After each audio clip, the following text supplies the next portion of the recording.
कांग्रेस से राज्यसभा सांसद इमरान प्रतापगढ़ी जी हमारे साथ हैं। इमरान जी, राष्ट्रपति के पास आखिर क्यों जा रहे हैं आप लोग?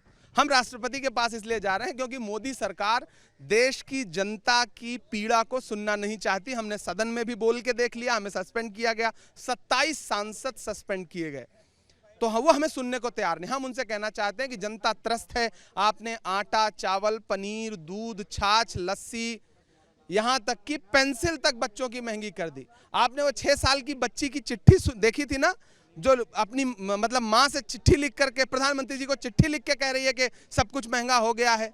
ऐसे में सरकार हमारी आवाज नहीं सुनना चाहती, तो हम सरकार से बड़ी सरकार जो है, यानी कि इस देश की मुखिया राष्ट्रपति महोदया तक जाना चाहते हैं ताकि हम अपनी पीड़ा कहें। और मुझे पूरा विश्वास है कि लोकतंत्र में जिसका भी रत्ती भर विश्वास होगा वो चाहेगा कि देश के तमाम विपक्ष के सांसद जाएं और सरकार की इस बात की शिकायत करें कि सरकार महंगाई कम नहीं कर रही है।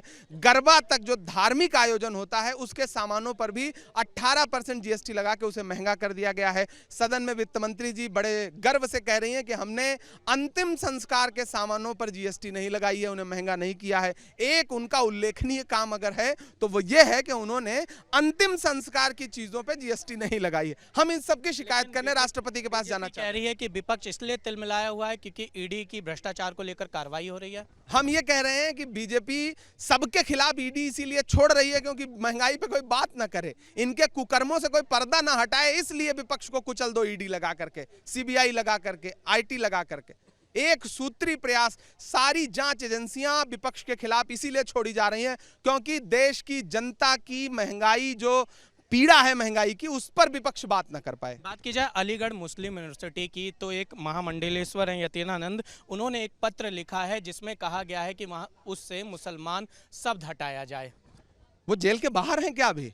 मुझे लगता है कि उन्हें जेल में होना चाहिए क्योंकि उन्होंने देश के राष्ट्रपिता का अपमान किया।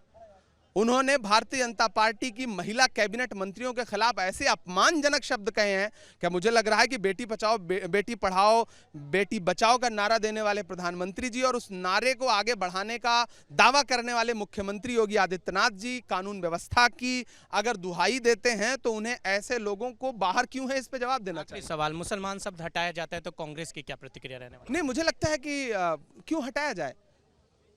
लोकतंत्र में इस देश में सबको आज़ादी के साथ अपनी बात कहने का, पढ़ने का, लिखने का पूरा अधिकार है, तो इसमें यह सवाल ही पैदा कहां से होता है?